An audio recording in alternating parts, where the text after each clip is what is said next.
Welcome to another episode of Something to Say with my co-hosts Corey Aldridge, Big C, and my boy Josh Cathcart, Mr. AKA Hitting Done Right.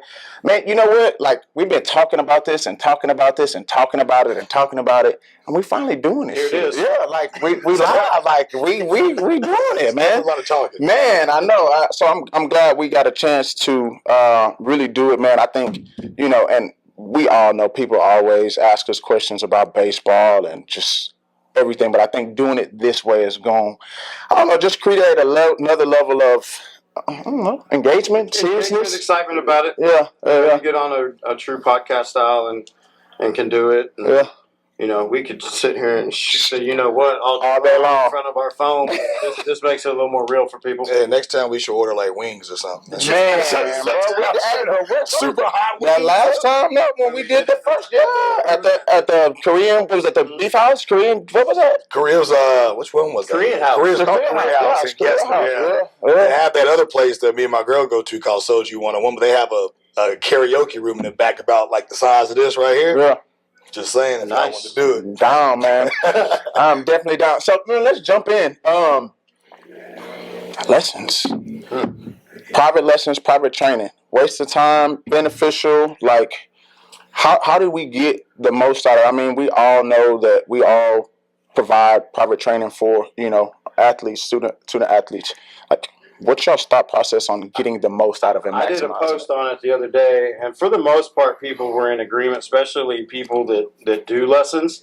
There were some people that really took it in a different way that it wasn't intended, and sometimes I think people hear what they want to hear. But basically what I said was, after 12 years of doing private instruction, probably, and not just mine. Right. I'm talking to you, talking to Corey, talking to people online, talking, just the community that we have, probably 60% of players aren't getting what they should be out of it, or wasting their parents' money, or wasting the time, strictly due to the fact that they don't do what we ask them to do at home consistently. Right, they may go do it for the day after the lesson, but they're not doing it, 2 or 3, 4 days a week, even for that 10 to 15 minutes. It's not like we're asking them to go and do it for hours.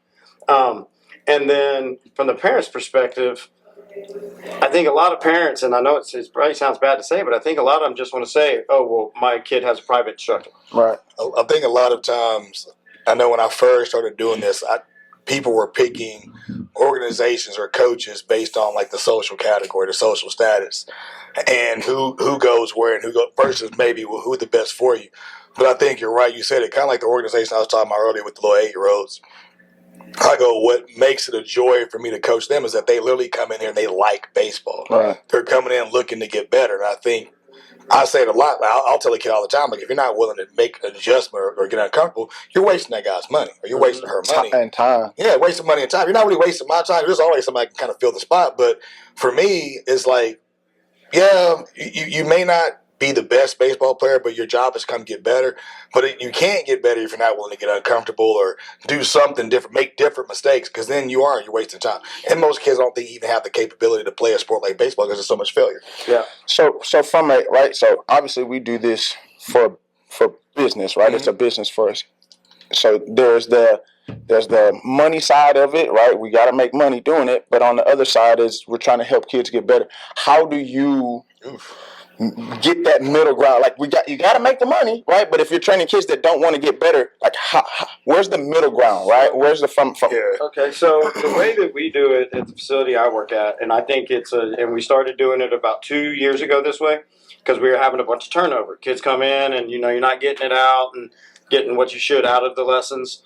So you start to have resentment and whatnot. New clients, ones that we have never worked with before, they sign a 3-month commitment. After that 3 months, there's a meeting. Sit down. It doesn't have to be anything formal. I say a meeting. It could be a phone call. It could be a sit down, whatever. Hey, kid's doing great, keeping their journal, doing the stuff we ask them to do at home. Let's roll. From there, it's month to month. All right. But there are, I wouldn't say many, but there's quite a few that at that point we say, the same. They're not doing what we're asking them to do. We're talking about the same things every single week. This isn't a personal thing, I think your kid may have the talent to be good. Yeah. But right now, they don't have the maturity and work ethic to offset you paying us $400 a month or $260 a month or whatever. And there has to be some sort of accountability, number one. And I know me personally, I have a daughter that I spend money for private lessons for. If I don't feel like I'm getting a return on my investment, What are we doing? then what are we doing? Right. And it's not that I want to shatter your dreams. It's not that you can't play this game. It's not that you can't do that. It's just to do this type of training and get this type of information, there has to be a certain standard for practice at home. You don't like And- shattering and- dreams, too? Do what? I'm not in the business of shattering dreams. Now I will say that I tell people the truth. Yeah. Right. And there are times when they get older that I say, okay, you need to really evaluate what you want to do. Mhm. Right. Do you want to play this game for fun, just into high school, or do you Are you trying to really go to the dream yeah. about Yeah. college and professional, whatever it is? Because those two mindsets are so far apart. I had that talk this last week with a kid. Like, I think he's really talented, and I think he's come to that crossroads of, like, being cool is not helping no more. Like, you actually have to be good to be cool now. And, like, if you're really trying to get these looks you're trying to get, you have to have something to offer a team. And I don't really think that realistically, and we've talked about it before, in this world now, you have these. You can get so much Good and bad. attention, Good and bad, right? So, like, good and most bad. of the youth are happy with this Instagram attention they get until it's not the teams that are trying to get them. It's like, okay, well, yeah, your friends are hyping you up. All you're lit out here, and look at your swag, and you over 12. But nobody Right. knows. Right. Exactly. But no teams is calling you. And I think some of these people are coming to the realization, well, crap, my friend just got here. And I think the NIL stuff and all the COVID stuff that's happened, kids are like, well, crap, I'm not going D1. Yeah.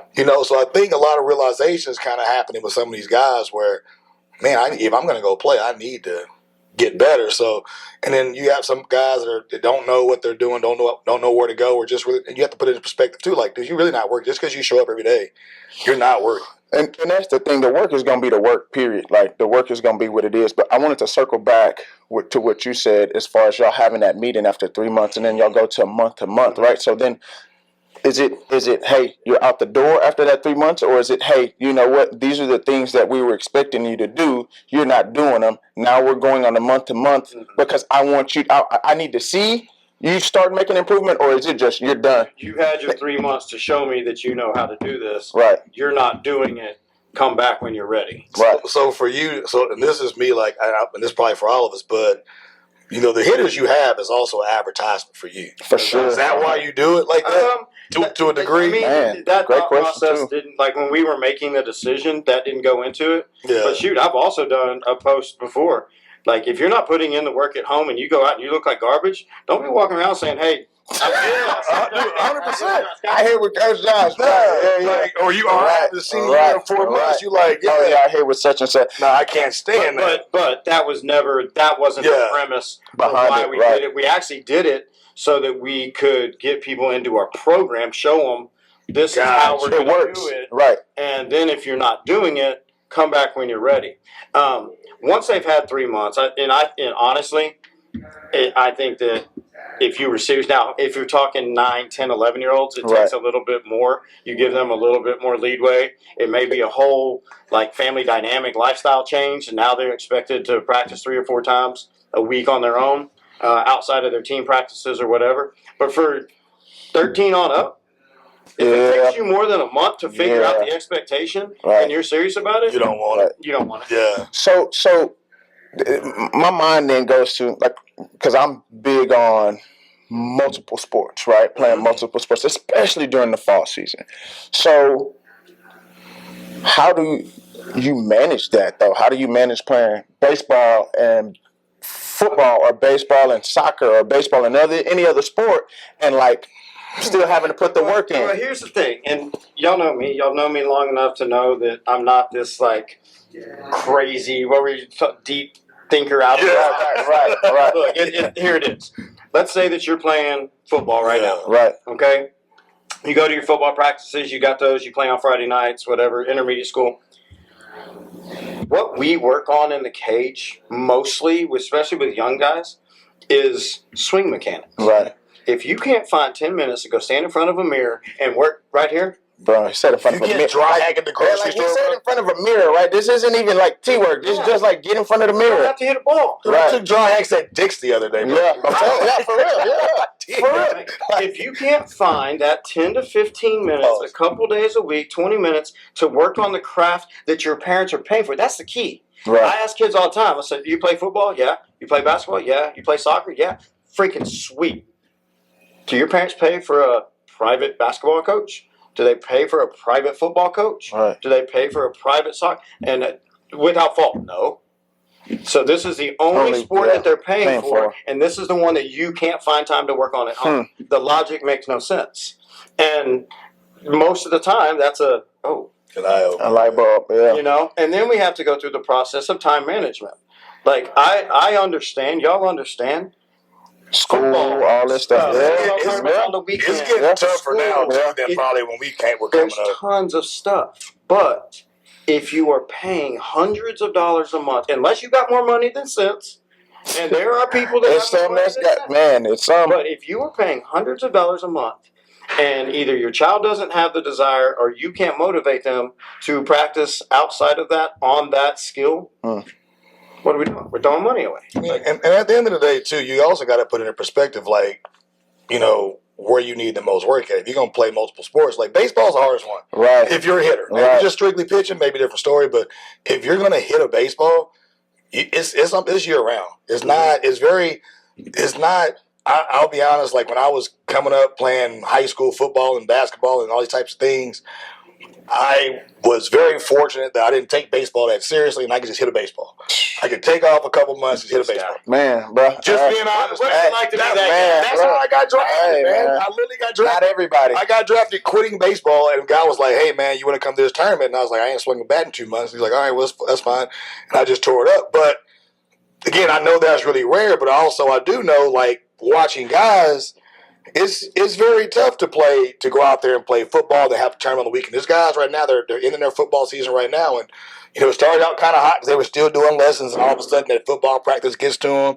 They're missing hitting lessons. All of a sudden now that the game is not as sharp. Yeah. And you're not taking that extra time to maybe go to the tee, do some top hands, even just track pitches. You start missing baseball practice. So you also got to, we all have the same 24 hours. Yep. And whatever you want, because even at junior high level, junior high, freshman in high school, you should even know, like, what sport probably going to be your sport. You should have an idea.